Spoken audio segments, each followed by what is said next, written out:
प्यारे बच्चों, good morning. आज मैं आप सभी के सामने मोमेंट्स का lesson third Eswaran the story teller लेकर के प्रेजेंट हूँ। प्यारे बच्चों, आज मैं आप सभी को एक बहुत ही इंटरेस्टिंग कहानी सुनाने जा रहा हूँ, जो R.K. लक्ष्मण के द्वारा लिखित बहुत ही सुंदर कहानी, बहुत ही अच्छी कहानी है। इस कहानी में ये बताया गया है कि ईश्वरन जो एक स्टोरी टेलर है, जो महेंद्र को कहानियाँ सुनाता है, समय समय पर उसे कहानियाँ सुनाता है, बहुत ही उसे उसका एंटरटेनमेंट करता है। तो महेंद्र कौन है, इसके बारे में आप जान लीजिए। महेंद्र एक सुपरवाइज़र है, एक कंपनी का सुपरवाइज़र है, और जहाँ जहाँ कंपनी का जो ऑर्डर होता है वहाँ वहाँ पे जाता है महेंद्र। जैसे कहीं पुल बन रहा हो, कहीं फैक्ट्री बन रहा हो, और कहीं बांध बन रहा हो, तो विभिन्न निर्माण स्थलों पर महेंद्र जाता है एज ए सुपरवाइज़र के रूप में। उसकी निगरानी करता है, उसकी देख रेख करता है, और 1 महीना, 10 दिन, 15 दिन, जहाँ जैसा उसका ऑर्डर होता है वहाँ पे जाता है, वो रहता है। लेकिन जो महेंद्र है वह एक सामान्य सा व्यक्ति है, कुंवारा व्यक्ति है, शादी ब्याह हुआ नहीं होता है। उसकी जो आवश्यकताएं हैं बहुत ही सीमित आवश्यकताएं होती हैं।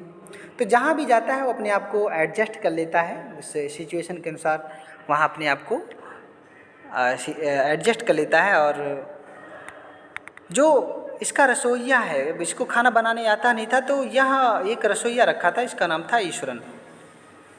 ईश्वरन भी बहुत ही काम में माहिर था, और यह भी विपरीत परिस्थितियों में, जहाँ पे मीलों मील दूर तक कोई दुकान नहीं दिखाई देती थी, सब्जी की कोई दुकान नहीं दिखाई देती थी, ना जाने कहाँ से सब्जी उगा लेता था और सब्जी की व्यवस्था कर लेता था, और फिर चमत्कारिक ढंग से यह अच्छे अच्छे बहुत ही स्वादिष्ट व्यंजन बनाता था, और कह सकते हैं अच्छे अच्छे वहाँ पे सब्जियाँ उगा लेता था और फिर स्वादिष्ट भोजन बनाता था। और फिर उसके बाद जो ईश्वरन है वह महेंद्र के कपड़े धोना, उसके बाद फिर टेंट वगैरह लगाना, फिर टेंट का डेकोरेशन करना, तमाम इसके काम रहते थे। फिर अपना खाना खाता था ईश्वरन, नाश्ता करता था, खाना खाता था स्नान करने के बाद, और उसके बाद फिर कुछ तमिल पुस्तकें पढ़ता था, और तमिल जो राइटर थे उससे बहुत ही इफेक्टेड था, बहुत ही प्रभावित था। और उसके बाद एक दिन यह महेंद्र को कहानी सुनाता है कि एक दिन मैं हाईवे को क्रॉस कर रहा था, और कहता है कि अचानक मैंने हाईवे पर बहुत विशालकाय जानवर, विशालकाय प्राणी को पड़े हुए देखा। ऐसा लग रहा है कि कोई विशालकाय प्राणी पड़ा हुआ है, लेकिन कहता है कि जैसे मैं वहाँ से मुड़ने वाला था, अचानक मैंने देखा कि ये तो एक सूखा पेड़ पड़ा हुआ है, टूट के गिरा हुआ है।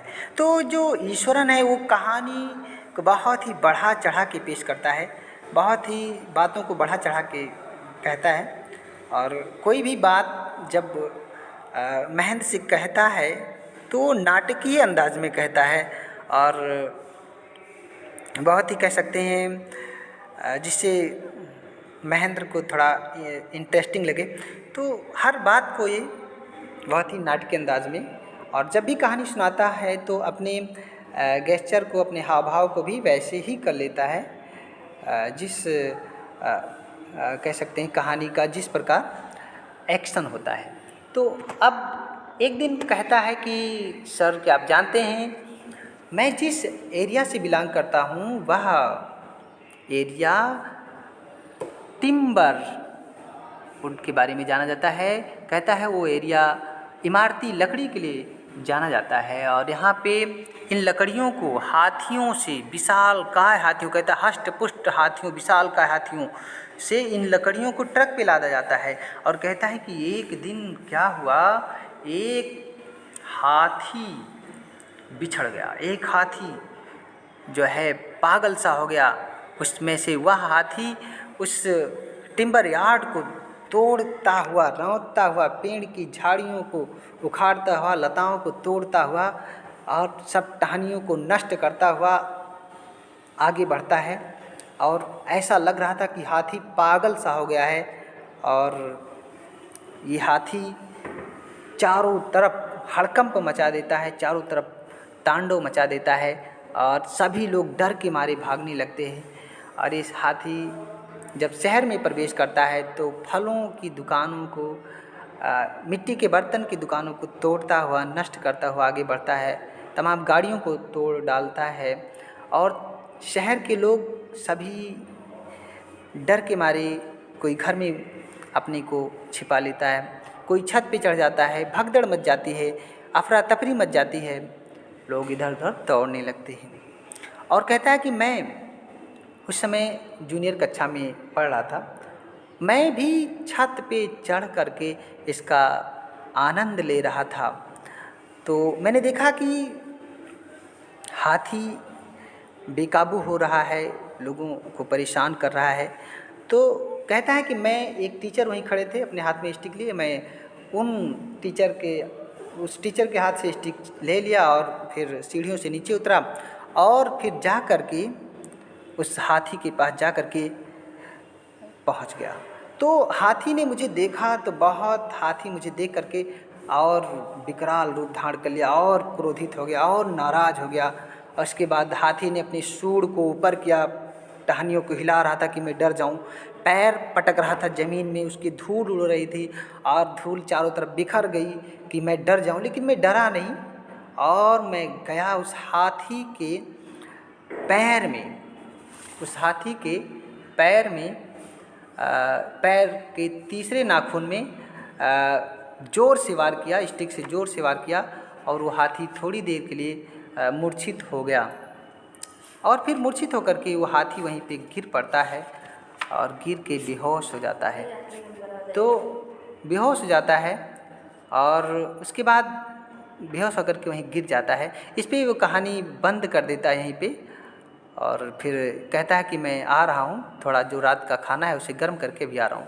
तो जो महेंद्र है वो जो कहानी सुन रहा था वो बीच में कहानी का कहानी जो अधूरी कहानी छोड़ के चला जाता है, कहानी पूरा होने का इंतज़ार करता है। तो कहता है, अरे भाई पूरी कहानी, आप पूरा कहानी सुनाइए, आपने कहानी बीच में ही छोड़ दिया। तो फिर वो आता है और फिर कहानी को पूरा करता है। तो कहता है कि बताइए भाई अब आगे क्या हुआ, कैसे ये आपने कहाँ से इस हाथी को, बड़े बड़े लोग डर के मारे भाग रहे थे और आपने इस हाथी को कैसे फेंड कर दिया, कैसे मूर्छित कर दिया, या आपने कला कहाँ से सीखी। तो कहा कि मैं ये कला जापानी कला कराटे जित्सु है, जिसका नाम है, इसका संबंध है जापानी कला कराटे जित्सु, ऐसे संबंध है और मैं इसको कहीं पढ़ा था, किसी पुस्तक में इसको मैंने पढ़ा था।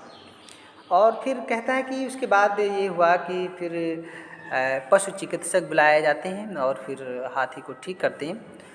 फिर 2 दिन बाद हाथी को महावत जंगल में लेकर के जाता है। इस प्रकार ये इसे तमाम इंटरेस्टिंग कहानी सुनाता है और फिर कई दिन बीत जाते हैं। तो ईश्वरन एक दिन नाश्ता कर रहा था, एक दिन महेंद्र एक दिन नाश्ता कर रहा था। तो ईश्वरन उससे पूछता है कि सर क्या आप आज रात को मैं क्या आज विशेष कुछ बनाऊं भोजन में, क्योंकि कहता है कि आज का दिन बहुत ही शुभ है, आज का दिन बहुत ही पवित्र है और परंपरा के अनुसार हम आज के दिन अपने पूर्वजों की आत्माओं को स्वादिष्ट भोजन कराते हैं, स्वादिष्ट व्यंजन, स्वादिष्ट भोजन बना करके उन्हें खिलाते हैं, उन्हें ऑफ़र करते हैं। तो कहता है ठीक है बनाओ।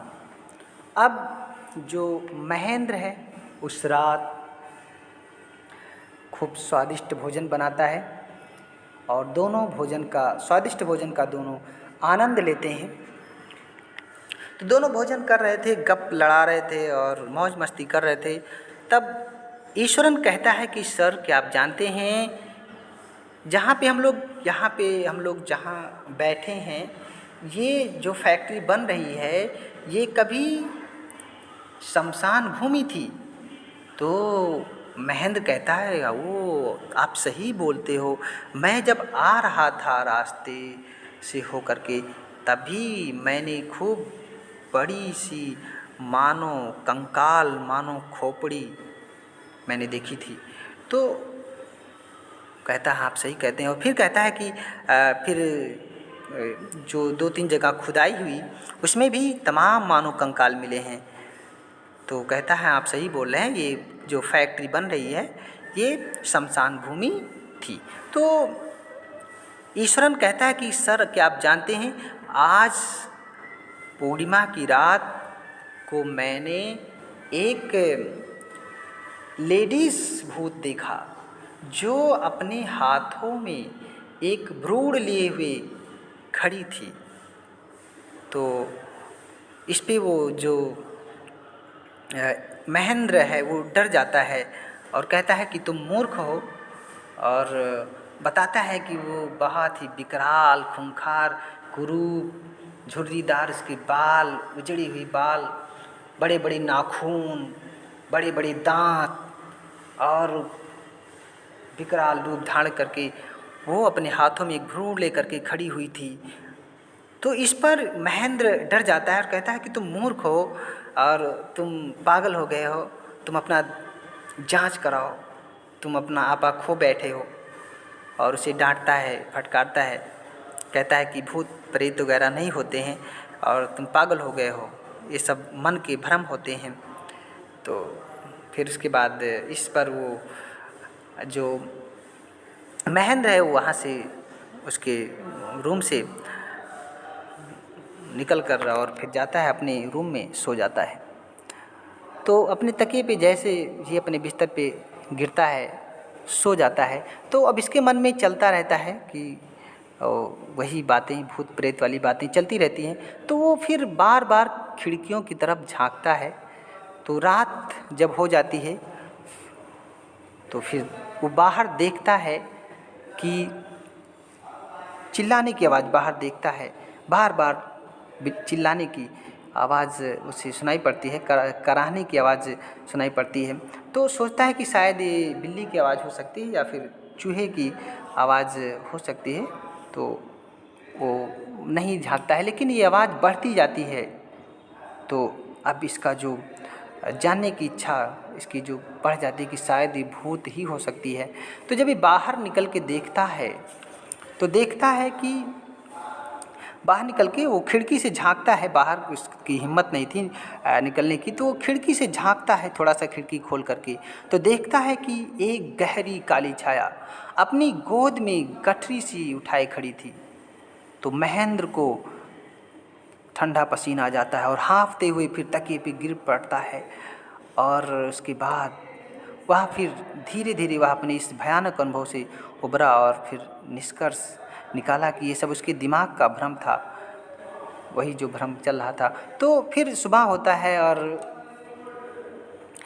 उसकी वही बातें फिर बार बार दिमाग में चल रहा था कि ये तो भूत ही है, बस जो भूत प्रेत थी यहाँ पे आई थी। तो सुबह होता है तो सोच रहा था कि शायद जो मैंने रात में ईश्वरन को डांटा, ईश्वरन मुझसे नाराज़ होगा, लेकिन ईश्वरन फिर वही प्रसन्न मुद्रा में मुस्कुराता हुआ जो है, ईश्वरन मुस्कुराता हुआ महेंद्र के सामने आता है और कहता है कि क्या सर आप उस पिछली रात क्या आपने भी उस चुड़ैल को देखा? तो कहता है यार नाम मत लो भूत प्रेत का। और जो है वो फिर वहाँ से कहता है कि मैं अब यहाँ से जा रहा हूँ। और वह कहता है कि मैंने वो कहता है ईश्वरन कहता है कि जब आप करा रहे थे तो मैं आपकी आवाज़ को सुन करके मैं दौड़ता हुआ आपके कमरे में आया था और मैंने देखा कि आप बहुत परेशान हैं, करा रहे हैं। तो मैंने भी देखा कि आपने भूत को देखा। तो इस प्रकार जो है जो महेंद्र है बच्चों, वो इस भूत प्रेत के चक्कर में कंपनी को एक रिजाइन लेटर लिखता है और कहता है कि मैं अब इस कंपनी में काम नहीं करूँगा। कंपनी चाहे मुझे रखे या ना रखे, मैं इस स्थान पे काम नहीं करूँगा। और वह एक रिजाइन लेटर लिख करके और फैसला करता है कि मैं इस खतरनाक स्थान पर नहीं रहूँगा। कंपनी चाहे मुझे निकाल ही क्यों ना दे, वह एक त्यागपत्र दे देता है कि ऑफिस में कि मैं यहाँ पे नहीं रहूँगा और मैं इस कंपनी को छोड़ रहा हूँ, क्योंकि कंपनी मुझे ऐसे खतरनाक स्थानों पे भेज करके मेरा कह सकते हैं हार्ट बीट बढ़ाती है, मेरा प्राण लेना चाहती है। तो इस प्रकार वह इस खतरनाक स्थान को छोड़ने का फैसला लेता है और फिर कंपनी को रिजाइन लेटर दे देता है, कहता है कि मैं इस कंपनी में अब काम नहीं करूँगा। तो बच्चों आज के लिए बस इतना ही। थैंक्स बच्चों वॉचिंग माय वीडियो।